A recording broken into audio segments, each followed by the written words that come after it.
I'm Joe Graziano. I'm a professor of environmental health sciences at the School of Public Health and a professor of pharmacology in the medical school. And I had the great privilege of serving as the director of this Columbia Superfund program, research program for the past 17 years. Along the way, I'm going to tell you how this came to be. There are a group of perhaps 15 scientists at Columbia and now outside. How did it come to be that we got involved in this and we met each other? Here we have health scientists and earth scientists actually communicating pretty much on a very, very regular basis. So the title of my talk talks about neurocognitive impairment in early life. And most of my work has been in children, but given that we have students with us today, I'm going to drop back and give a little bit more fundamental background as Owen, our previous speaker, just did for us. And we certainly appreciate your doing that, Owen. And doesn't want to advance. Yep, I'm doing that. It didn't. Okay. Click page first. Thank you. So the outline of my presentation here, so I'm going to drop back and give a little sort of basic background of the problem in arsenic in Bangladesh, the problem of this syndrome we call arsenicosis. Before I get to the children, which is the third bullet here, I'm going to tell you about their parents, who are part of a prospective cohort study, the so-called health effects of longitudinal study. And then finally, I'll close out with the work on children. So for those of you who are new to the arsenic story here, this is sort of the chronology of events. In 1970, when Bangladesh was independent as a nation, it had the highest rate of infant mortality in the world, largely due to diarrheal disease. And so UNICEF and eventually other NGOs, in an effort to eradicate or reduce the burden of diarrheal disease in infants, which was largely due to drinking microbially contaminated surface water, pond water, river water. They drilled wells. They drilled 1 million wells for, at the time, was a population of 100 or so million people. And so they shifted people from drinking the microbially contaminated surface water to drinking groundwater, not realizing that the groundwater is naturally rich in arsenic. And so over time, over a long period of time, symptoms began to appear. The most obvious one, skin lesions, but that's one of only 17 different health effects of arsenic. But the skin lesions are visible and brought people's attention to the problem. And so by now you've read the chronology here in the early 90s. This disease appeared to emerge, and over time more and more people were drinking from those wells. And here we are in the year 2000. That's when we got funded and came along and started this longitudinal study, the HEALED study. Just to give you a visual, this is what a so-called tube well looks like. It's very simple hand pump well, pulling water manually, if you will. Now the problem in Bangladesh is not unique. In fact, at the time that that we started in the late 90s, there was much known about the hazards of contaminated water from China, from Chile. There was much of what we knew at the time about the adverse health effects were from these countries. I'll come back to the United States a little bit later. But on the right side are all of the, it wasn't just Bangladesh that UNICEF went into and shifted to groundwater. Virtually all of the countries on the right side of the page here. And so you see this is a very wide global problem. The health effects, just to give you a snapshot of some of them, the skin lesions, I'll show you a photograph in a moment. Melanosis, a darkening of skin, keratosis, thickening of skin.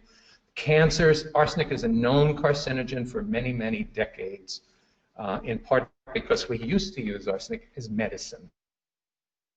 And we know from some medicinal uses it was associated with various cancers. Cardiovascular disease, I'm going to touch on that, one of the areas of focus in our work in Bangladesh and now in the United States. And various other conditions. I'm going to talk specifically about cognitive deficits in children. Just a snapshot, how did this disease, if you will, discovered? It was this visual skin lesions, and this is an example of keratosis, a thickening of skin. And so let me take us to South Asia. The problem spans from various parts of India, Bihar, West Bengal, Bangladesh, and much of South Asia, and collectively many of us on this team have worked in many of the countries presented on this map. But if I zero on the Bay of Bengal in the next photograph, here's the Bay of Bengal, and here is Bangladesh, and the Himalayas in the back. And this doesn't say it here. This is a courtesy of Charlie Harvey at MIT. So the year here is 2001, and the British Geological Survey, in conjunction with the Bangladesh Department of Public Health Engineering, did this random sample of wells in Bangladesh. And this was the picture that developed. You see in the blue, some parts of the country, the color coding, some parts of the country, all the wells are fine. It's the midsection of the country, the area that floods in the rainy season, where you see the problem develops. Now, to get started, the article in the New York Times, November 10th, 1998, and that's around the time many of you were being born, I think, in this room. And it was a front page story about this emerging in Bangladesh. And it was a great piece of journalism and followed several families that were experiencing these skin lesions and how they were being ostracized. Who knew what it was? Was it infectious? Was it a curse of some kind? And it was very powerful. A week later, after that article, two geochemists and a hydrologist came to visit me. It was Jim Simpson, Yan Zhang, and Professor Martin Stutas, who some of you may know. He was then at Lamont. And they said, did you read that New York Times article? And I said, wow, yeah, I did. And they told me, well, we've known about that for a long time, and we're really interested in studying it. Because, you know, there's arsenic everywhere in the Earth's crust, but usually it minds its own business. Usually it's insoluble. But in some parts of the world, for some reason, it becomes soluble and it goes into the groundwater. And we really want to understand what's going on in terms of the chemistry. But we don't feel we would be credible without a public health partner. Would you be interested in working with us? And I had worked on lead poisoning and various other things. And I said, well, I'll think about that. Let me think about that. And a week later, someone came and knocked on my door, and he was a young cancer epidemiologist and a Bangladeshi American. He had just finished his postdoc in epidemiology, and he said, did you happen to read the New York Times article? Well, I did, actually. And he said, well, I really want to work on this. I'm a cancer epidemiologist, I'm Bangladeshi American. It's my country, but I don't have a lab that can do measurements of arsenic in biological samples, and I know you do. Would you be interested in collaborating with me on this? And it's funny, you know, a week ago I had these 3 other people. And so 5 weeks later, we got on a plane. It was January or so, 1999. We went to a symposium at which this data was being presented, before it was published, actually, by a man named Peter Ravenscroft, who was enormously guiding us to a part of the country. We wanted to study an area where the wells had not been tested, where people were still drinking from the wells, so that we would know their exposure. And so there we were, off and running, and after seeing the skin lesions, we came back and said, you know, we really have to work on this. On top of that, they said, you know what, when you go back to New York City, there's another symposium in 2 weeks. is a professor, Bangladeshi-American professor of chemistry, and he was convening all of the scientists who work on arsenic in the United States. So we got very lucky. We went to a symposium in Bangladesh, a symposium in Staten Island, and rapidly came up to speed knowing the players. And so that's how this team came together, and we sort of dropped everything and started writing grants. It's just the bane of our existence. Now, so the British Geological Survey did not only this map, but they, in doing this survey, they learned what's the depth of these various wells. And so one of the things that come out of that right away was that, in fact, if you look, it's the shallow depths. Depth is this y-axis. The shallow depths where arsenic is a problem. At the deeper depths, you see there's essentially arsenic-free water. And so I'll come back to that. That points out a strategy for remediation. If you go deep, you can get away from the arsenic problem. Now, not only did UNICEF put in wells for drinking water, cooking, but they put in wells for the beginning of the so-called green revolution. Now the country could have a second crop of rice during the dry season. Of course, there's rice during the rainy season, but now here and other parts of the world, now you could irrigate and have it. So Bangladesh became self-sufficient in food production. But guess what? Some of these irrigation wells are tapping the arsenic-contaminated aquifer, and so arsenic has moved into the ecosystem and into the food supply, and that's actually a new area of focus of our, collectively, the Columbia work is arsenic in food. Until recently, we've kind of just ignored how much arsenic is in the food supply. I'll come back to that. So here again, a map of Bangladesh. The midsection of the country is where the problem is with these colors. And so we decided to focus in this where the arrow is pointing. So, excuse me. So my earth science colleagues began with this campaign, this survey to test every contiguous well in this area. This is at 25 square kilometers, about 10 square miles. And they began with this survey of about 6,000 wells. And at the same time, there were interviews of the well owners. How deep is your well? How many drink from this well? How many men, women, children, and so forth. And so we came to learn that 70,000 people live here. How many men, women, and children. And it was at this point that my colleague Habib Hassan and Farooq Parvez, who's here, began this so-called HEALS cohort study, where we sought to recruit of these 70,000 people, 12,000 adults, to be followed over time in what's called a longitudinal prospective study, a very powerful epidemiologic study design.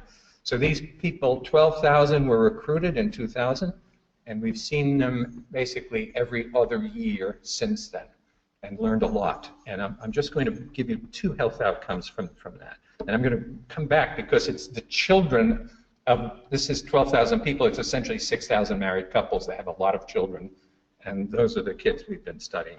So here's just a little diagram of the HEALS cohort study. It began here in 2000, and it took nearly 2 years to recruit 12,000 people. And then they were followed up 2 years later, and 2 years later, and 2 years later, and so forth. So this is the original HEALS cohort. Subsequent to that, in the later years, the size of the cohort was expanded. But I'm not going to go there today. Go back 2 years later, you learn a lot. Who got sick, who wasn't sick, and is now sick with this or that or the other health outcome. You also learn who died. You go back, these were all adults to begin with, and so we, by the third follow-up, there had been something deaths, and the field staff and epidemiologists did essentially ascertain the cause of death for each of these deaths. And let's take a look. This is a busy slide. It looks busy, but it's not so hard. Look on the left side. We have 3 metrics of arsenic exposure. First, what is the well arsenic concentration, and here it's broken down categorically. Second, we estimate, and Yu Chen, who was a graduate student, is on this, she's listening in on the webinar. She's now an associate professor at NYU, but she's responsible for a lot of this work. But she estimated the daily dose of arsenic. And finally, we have a measurement of arsenic in a so-called biomarker of arsenic, urinary arsenic. So when if you drink arsenic in this glass of water, and I'll take a sip, 70% of the arsenic in that water will come out in the urine in the next 24 hours. So urinary arsenic is thought to be a measurement of recent exposure to arsenic.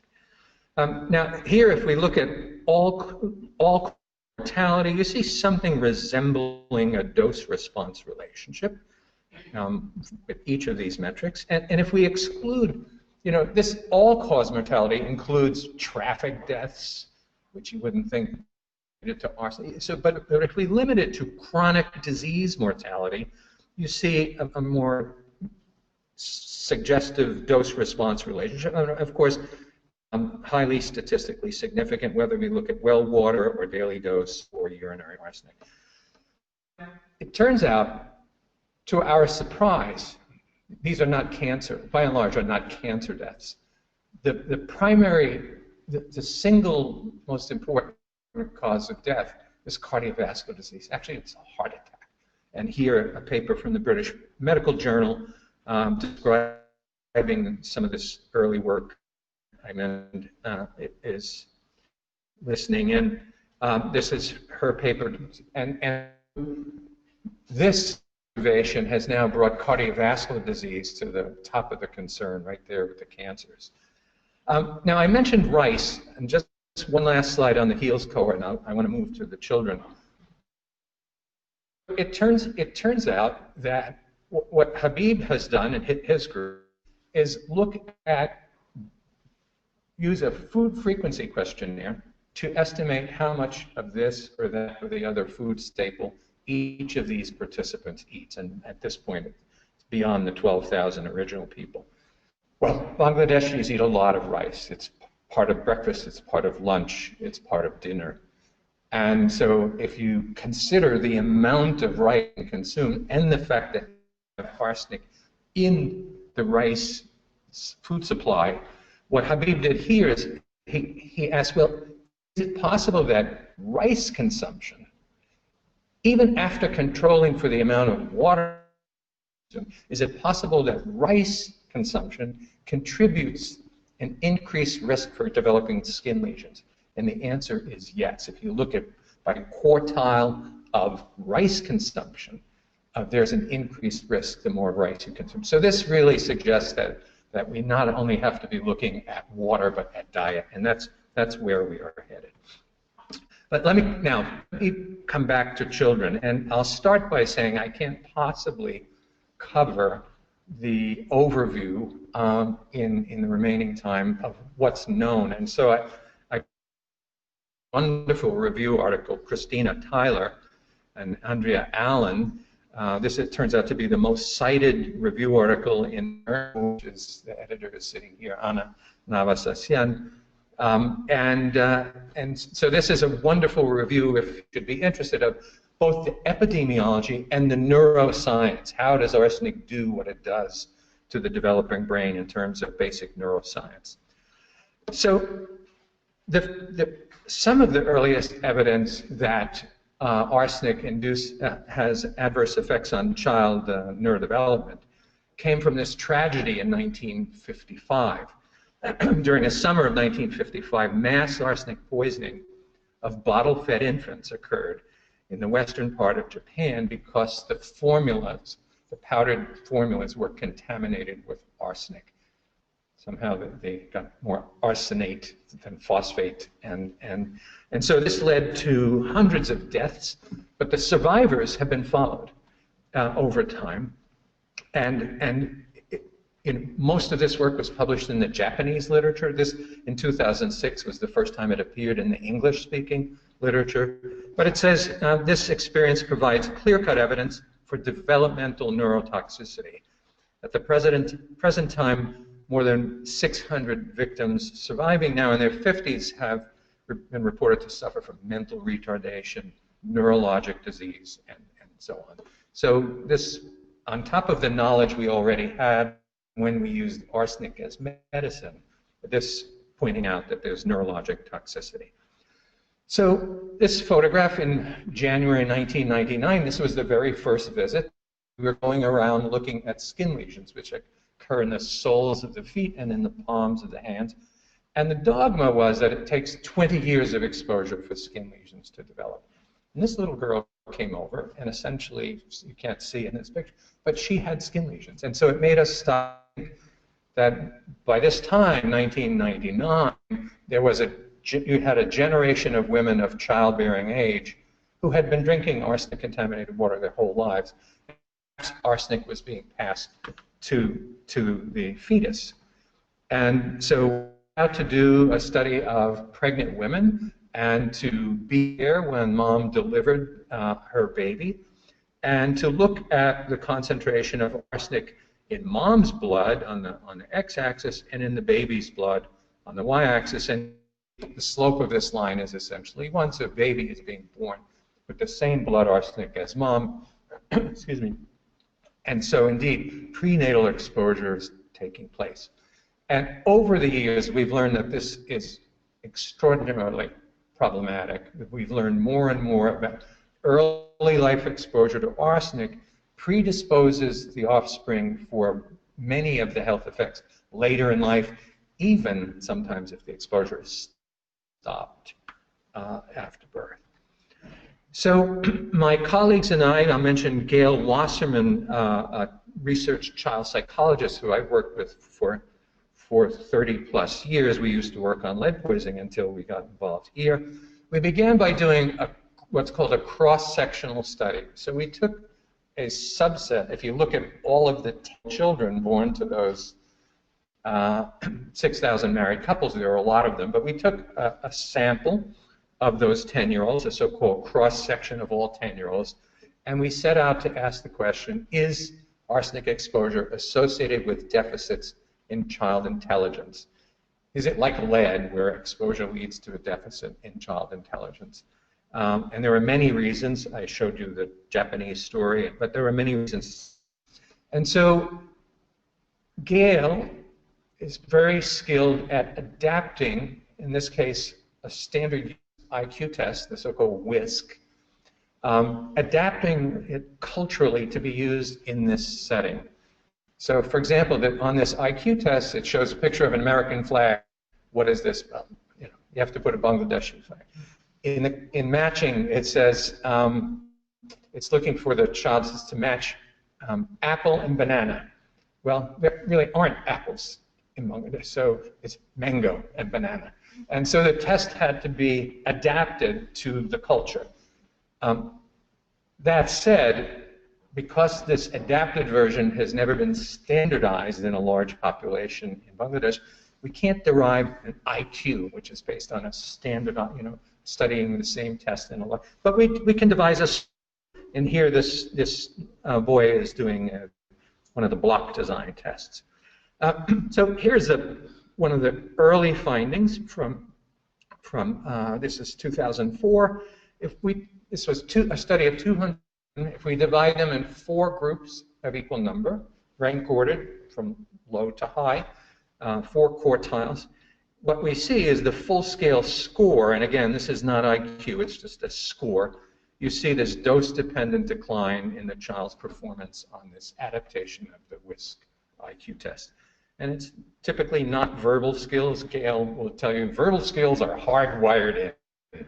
It's hard to screw them up, if you will, but it tends to be domains of intellectual functioning. And here then, from that same study, this is the dose response curve, and you see we drew the line here. The EPA or WHO maximum contaminant level is 10 micrograms per liter, and so we drew the line at 10. And the Bangladesh maximum contaminant level is 50, and so you see there's quite a lot going on at the low end of the dose response curve. Now, while we were doing this, we were made aware that the groundwater in Bangladesh not only had elevated arsenic, it had elevated manganese.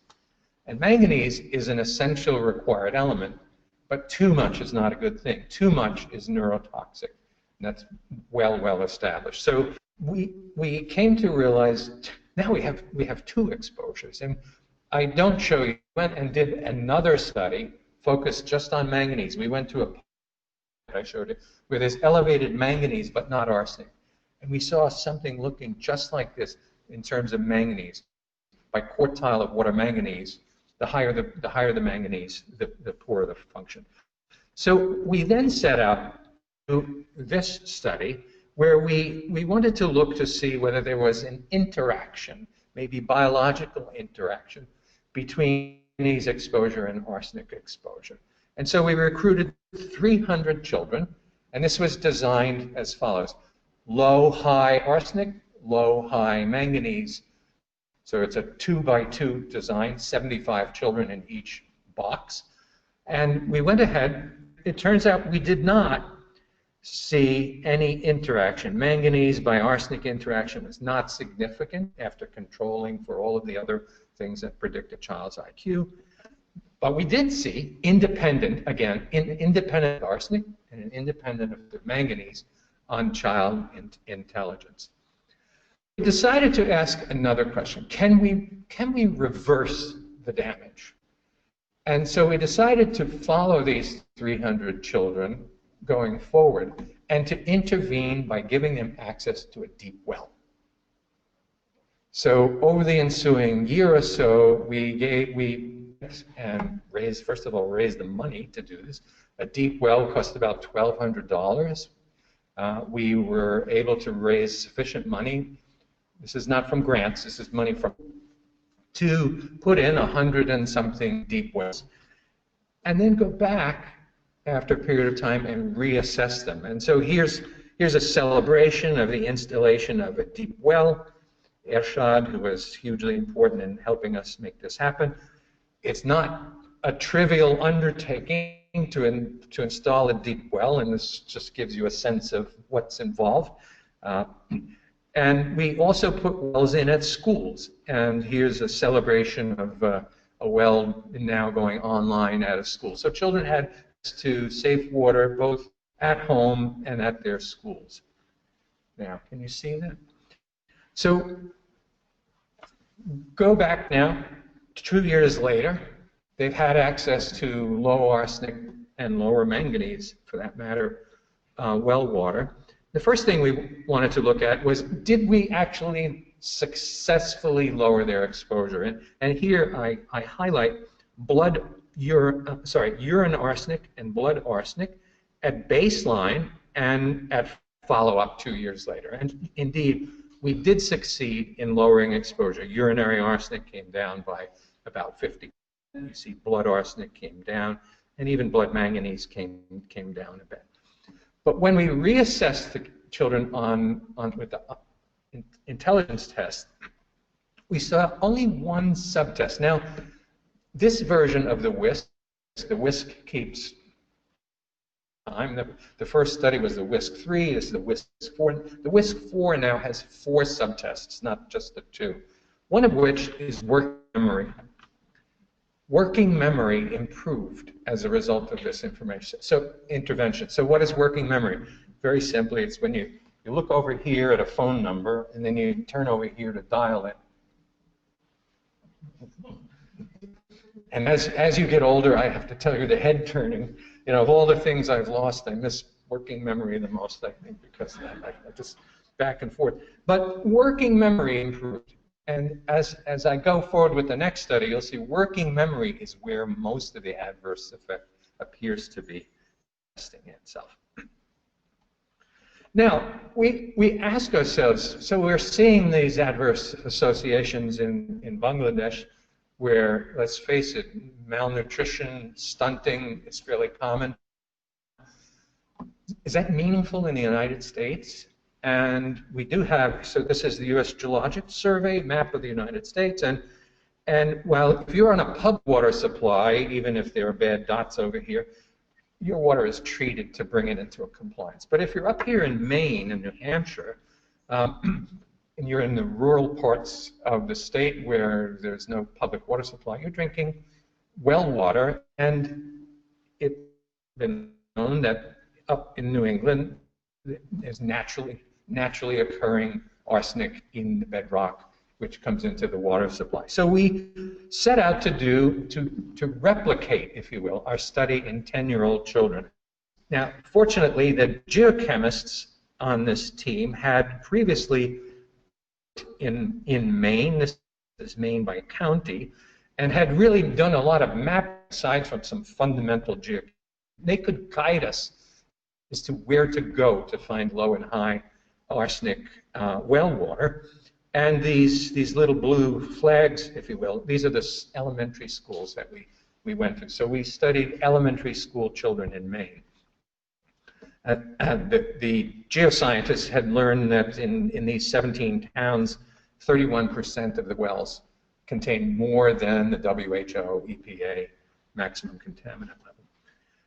Lo and behold, what we found was indeed a replication of what we had seen in 10-year-old children in Bangladesh. We studied 270 plus children in between 3rd and 5th grade, and we saw pretty much the same story as we had seen in Bangladesh. This time, we can actually calculate IQ, because the IQ test is standardized, of course, in the United States. And so, if we compare those children whose household wells had more than 5 micrograms per liter, or parts per day, as compared to those less than 5, we see a loss of 4 IQ points on average. And here are the subtests of now the WISC-4, and you see it's these subtests: perceptual reasoning, working memory, verbal, not so much. So, where am I? Now, let's jump to the last study that I'll describe. Let's go back. Remember, there are 6,000 married couples, and this study was launched in 2000, the HEALS cohort. In order to be eligible for the HEALS cohort, those couples had to be drinking from that well for at least 3 years.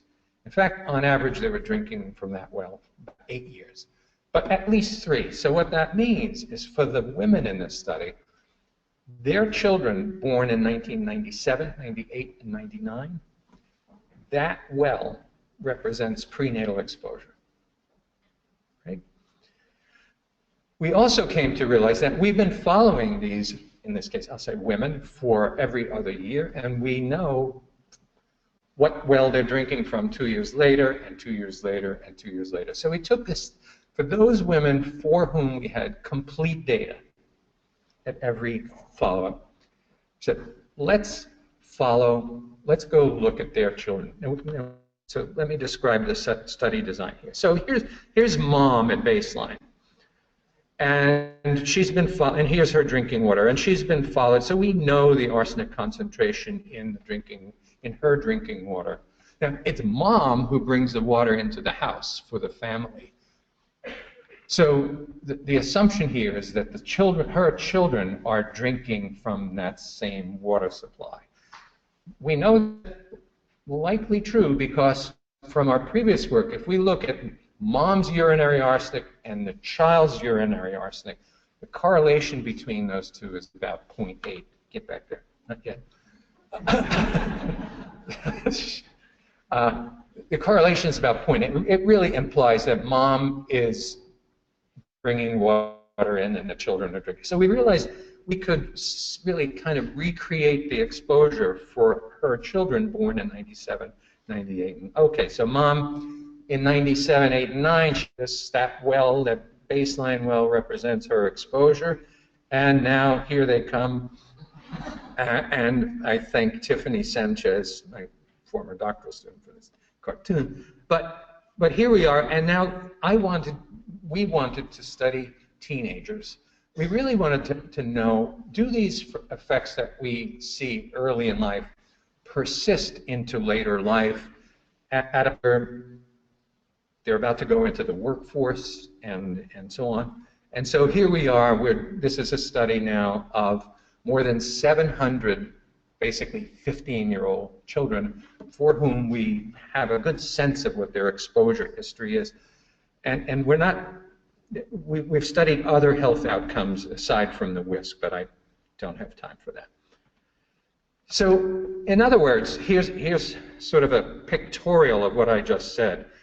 These 700 plus children fall into 4 groups. There's a group who were at baseline, the water arsenic low, here 3 parts per billion, and it remained low.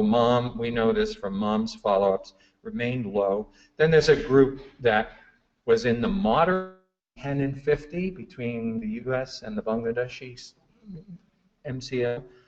And there's a group that remained high, and then there's this 4th group where at baseline, or in other words, in utero, the exposure was high, but as a result of the education efforts that we've done consistently over time, much early on. So now we have a subset who were exposed high prenatally or early in life, but then low after that.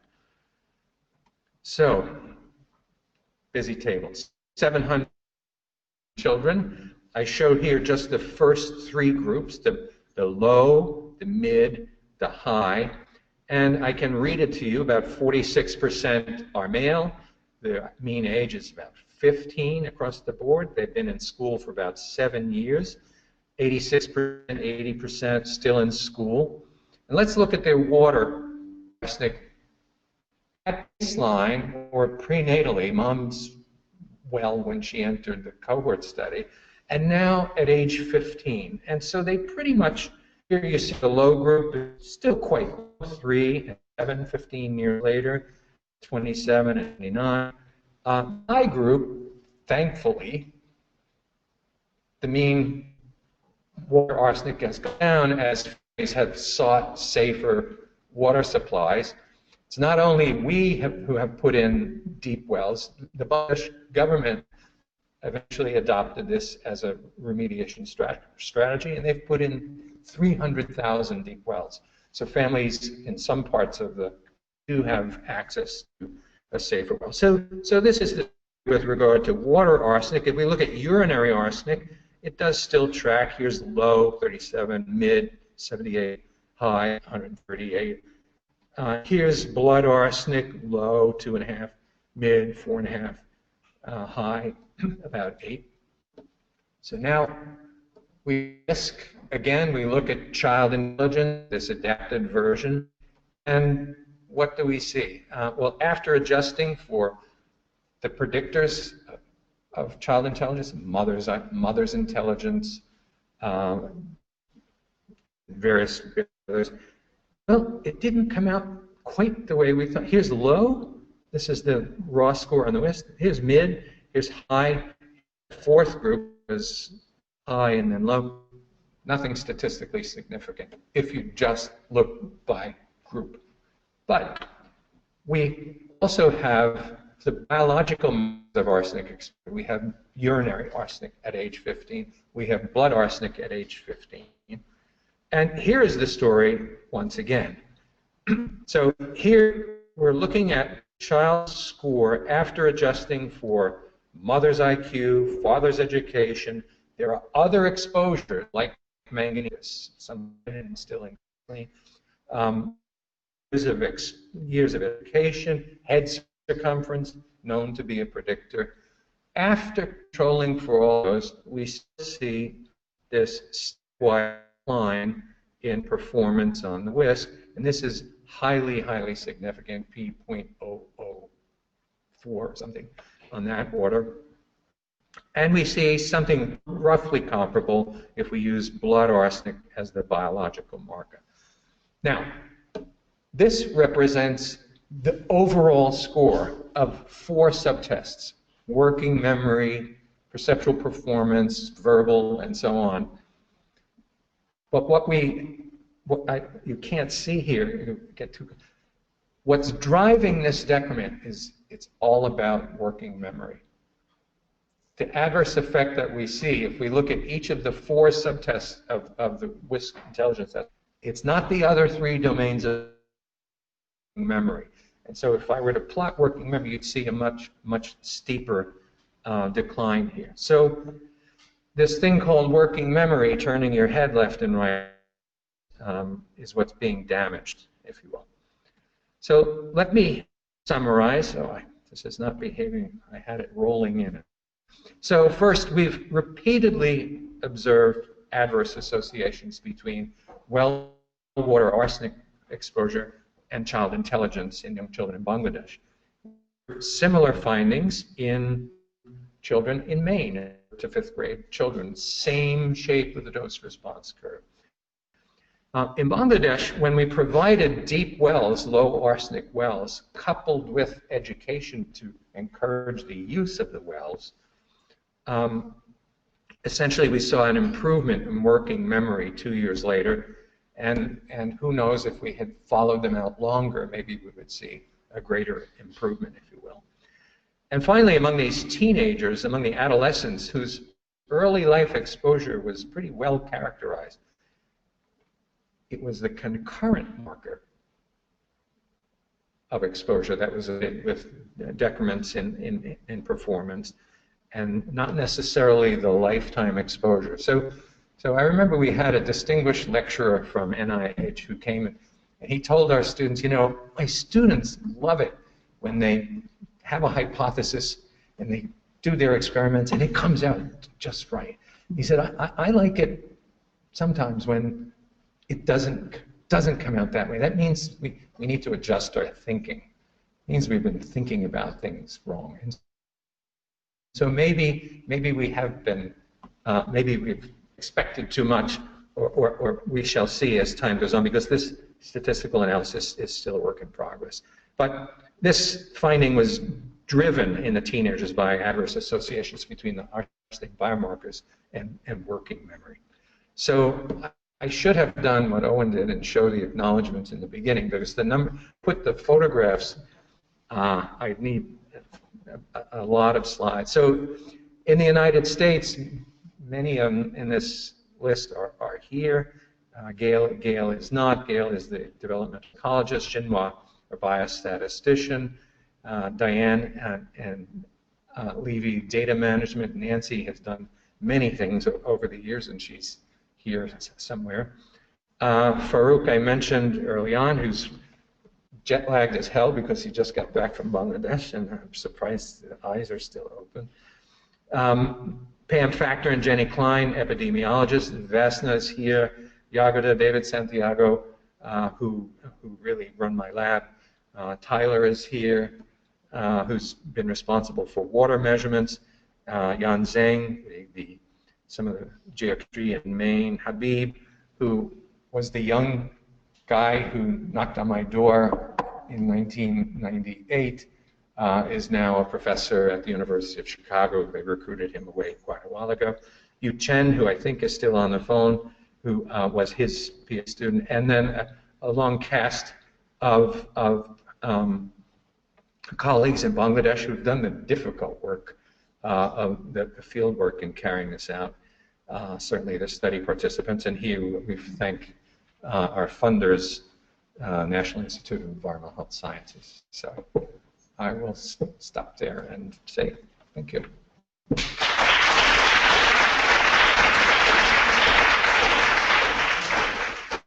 Yes? The question is, what's the best way to wash your rice before you cook it to eliminate arsenic? There is no best way to wash it because it's in the grain. But I can tell you, white rice has less arsenic than brown rice. I just ruined a lot of, you know, eating brown rice for healthy, but it's the whole, if you will, that. Okay, I think the New Yorker magazine did on the proper way to wash rice, so maybe we can refer to them. And my comment is, in terms of Maine, a lot of water companies like Poland Water, which is owned by Nestle, which happens to be the largest food company in the world, goes into Maine and buys the water rights of entire. Coca-Cola is also in the water business. So my comment is for Nestle and Coca-Cola and PepsiCo to be ethical, socially conscious citizens of this globe, they should pay a tax and make sure that people in Maine who have arsenic in their water receive arsenic-free water for their right to exploit the water system in Maine. And until they do that, they do not deserve to be ethically conscious corporations. Thank you. All who agree, raise their hand. I'm not going to comment on a webinar about that, I don't think. But no, it is certainly true that Coca-Cola and Nestle exploit water sources that are extraordinarily precious. There was a series of documentary movies at the American Museum of Natural History about, I want to say, 7 or 8 years ago. Martin Stuta and I were asked to host the thing, to introduce the directors, producers of these documentaries, and they just made your hair stand up, showing examples of the exploitation. For example, regions in India where water is so scarce, and local folks had worked so hard to capture rainwater, to direct it into the ground, only to have a corporation come just next, they had done this, and exsanguinate, well, the groundwater and let their efforts go away. So I certainly hear your point about the corporate rating of precious groundwater supplies. Tessa. I saw that you both were maternal IQ, but couldn't that also be a function of the arsenic contamination? Yeah, that's a good question, and in fact, it has, so we have sometimes seen, and that's almost always seen, an association between water arsenic and mom's performance. It's not really IQ. Again, it's a test. It's for mom in order to be able to rigorously answer that question. But it was true in Maine as well. If you look at water arsenic and mom's performance on the intelligence test, there's an adverse association, but we don't know all the other variants for mom. But it's a good observation. Yes, please. Oh, hi. Yeah. So I have a two-part question. You guys Remember, working memory is my shortcut. the first part is you mentioned that arsenic in the water and arsenic being consumed is related to, I guess, the high amounts of cardiovascular disease in Bangladesh. So I was wondering, like, if you knew why they're as well as how amounts of cardiovascular disease in Bangladesh relate to maybe like a control group of like worldwide the prevalence of cardiovascular. So let me take that on. So on the one hand, it is absolutely true. Bangladesh has an unusually high rate of cardiovascular disease, and it's undoubtedly multifactorial. It's not just this at all. If you follow expats, if you will, of Bangladeshis who have moved to the UK, for example, they continue to still have elevated rates of cardiovascular disease unrelated to arsenic. It's so that in animal models, arsenic does weird things to the cardiovascular system as well. So it's not just a sort of chance association. We have, in fact, the April seminar, April version of this seminar, we have heard on exactly that. Aaron Barchowski coming from the University of Pittsburgh. Yeah. Does that answer your question? Was that both parts? Yeah. Okay. That was both parts. Okay. Okay. You have, does it? Yes, please. And there's an online question.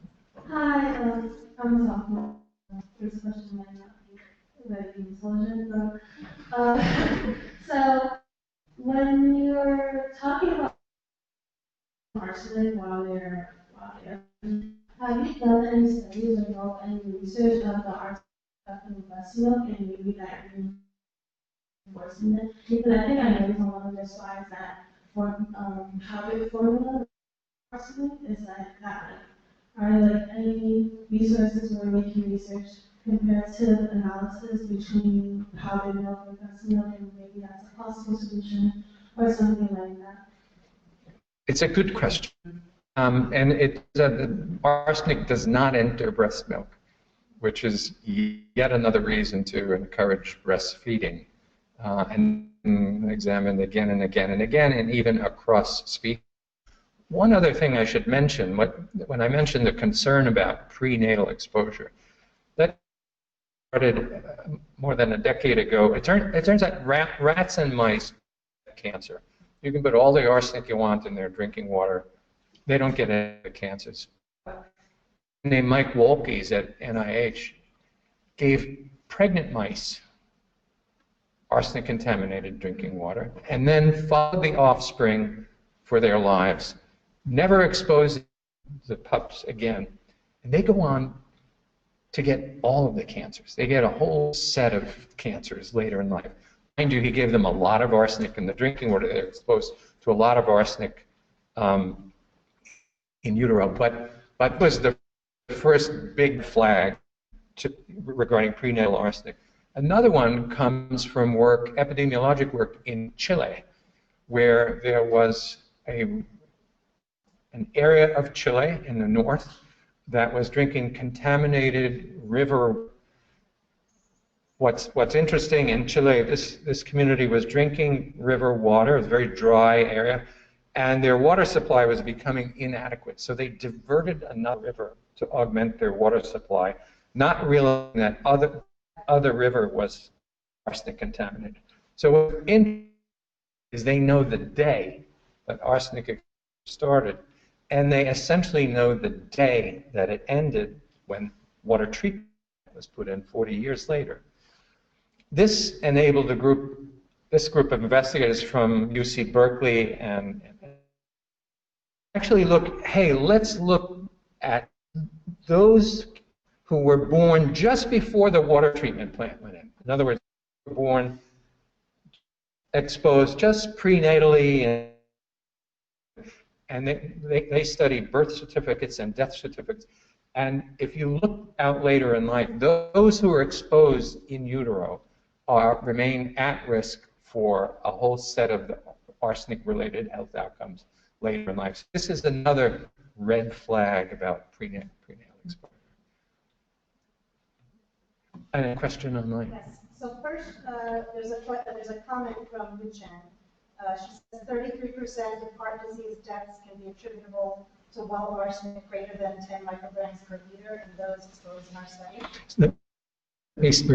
So Yu-Chen is the young woman who was a PhD student at Columbia and is now an associate professor at NYU. She has done a lot of the legwork on this HEALS cohort, saying that 33% of cardiovascular disease in Bangladesh deaths are attributable to arsenic. So they sort of greater than 10 micrograms per liter. Great.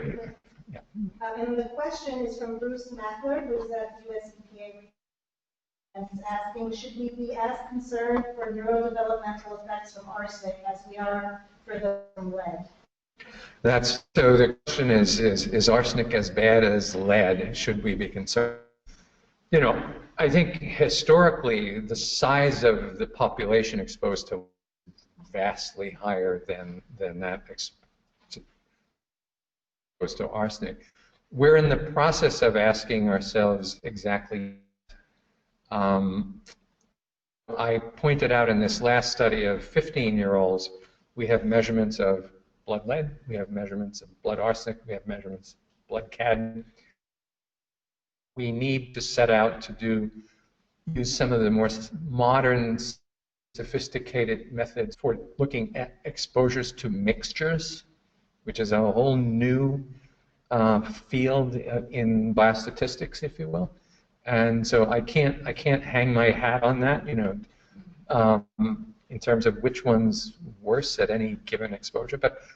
But I think this is exactly the children are exposed not to one, but to a suite of potentially harmful substances, not just metals, but organics as well.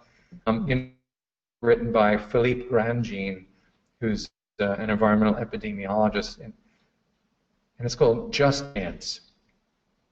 And it refers to child development and the multiple assaults on the developing brain.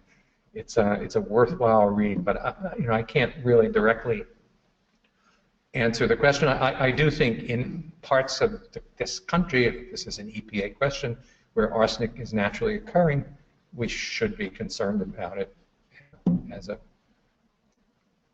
detrimental exposure to child development. Yes, sir. You mentioned in your presentation that one way to reduce exposure to arsenic was to dig deeper wells. Do you think that would be a solution that could be exported to other countries that have groundwater contamination problems? So the question is, in Bangladesh, going to a deeper level is a solution. I'm going to pass the microphone to Ben. Ben Bostic is who's better. Brian? Ben is a geochemist who can best answer that. So the answer is me. And that is. So does that cost in that? Excuse me, I'm bringing back a whole. The deeper wells also have manganese in them, and manganese does other things. In deep wells, so one of the places I work is Vietnam, for example. There really isn't a well at depth. There's no sediment there, and people don't have water there. So in that case, there's no other supply at the same level. So they don't have the same options there as they have them in Bangladesh. But in India, certainly it worked. In Bangladesh, it was very commonly. And it's certainly a best practice for the children who, people need water now. You can't really say, just wait a while, or you figure out what to do, and come along. And that is a reasonably quick and easy solution, right? For $1,000, put it in a well that hundreds of people in there can drink safe water. So. Yes. I have a question about American arsenic. So is all of it naturally occurring? Those are hotspots in the Central Valley of California. I'll take this one too. So the question is, where does the American arsenic come from? Again, most of it's natural. The American arsenic problem is distributed really widely. About 7% of all wells in the United States are also by as a general rule. Pretty common. These are natural from the shales that are there and from the geologic history in California, Central California. Arsenic is also common in industrial sites for a whole range of reasons. In the Superfund program, which this is a part of, 50% of all the Superfund sites in the United States have arsenic as a contaminant. In many cases, that is industrial source, and in many cases, it's also natural sources. But then it's sort of like kicking a beehive that was doing its own business previously by putting a contaminated site on top of it. So there are a lot of natural sources here in the U.S. as well. So with the hotspot occurring in the Central Valley of California, where most of our food production comes from part of the year, what types of food inspections or agricultural inspections happen to ensure that those are? So the famous Ben, could you repeat the question? So food production in California, how do we ensure that the arsenic goes in the food in California? The reason that area is known to be arsenic is actually from a very famous environmental science case called Kesselson Reservoir, which is so the irrigating the Central Valley everywhere, in case you don't know that. And the irrigation water is high in arsenic for a long time as well.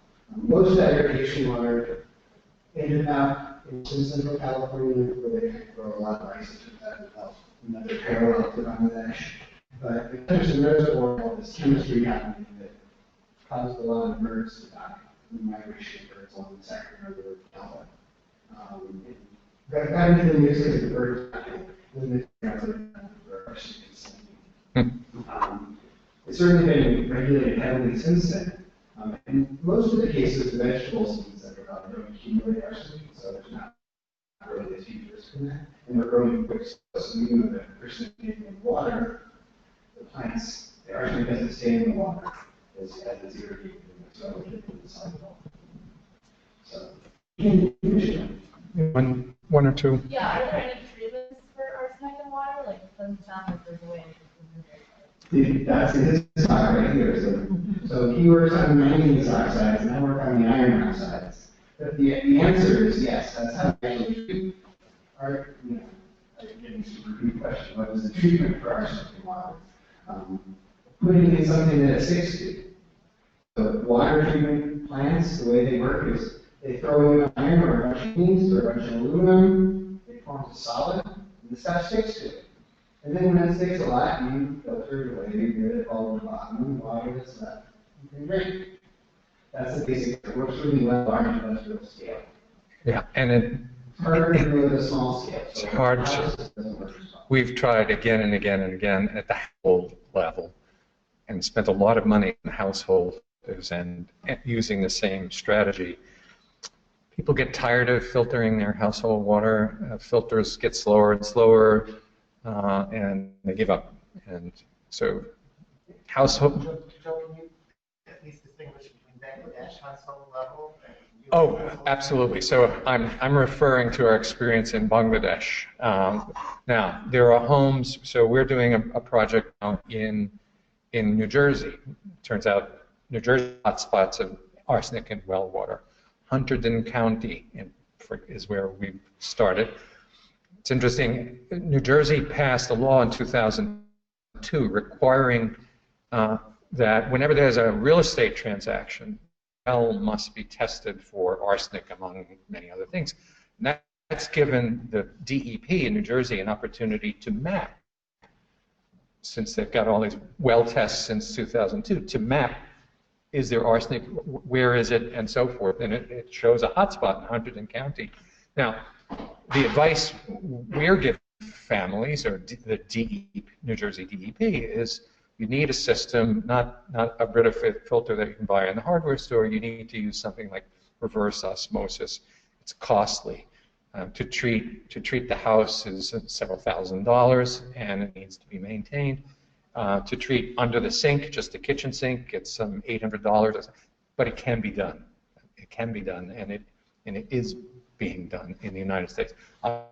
Obviously, that's not a strategy for Bangladesh. As a general single question or comment that it is actually something important to realize about this kind of problem is you can actually think about it as an economics question. I mean, this is a kind of thing we do have technologies that can solve the problem at household or at larger scales. It is a real number. One of our collaborators on the Superfund program, wrote a paper of this 10 years ago, basically writing down a real number, calculating X billion to solve this problem. And it's actually not that much, something to think about as a scientific question. So, one very last question. Yes. Just a quick question to clarify before I move on. Is arsenic a chemical that will ion magnify? Like, how leads the rice and then No. Okay. No, it's not lipid soluble. They tend to be lipid soluble molecules that go up the food chain. But nonetheless, if you're eating rice that was irrigated with arsenic contaminated water, you would still like that, right? Yes, indeed. Yeah. So would it potentially like a way to mitigate that by mitigate the effects of arsenic through consuming plant products, consuming crops that are that contain that / use less water, but maybe legumes?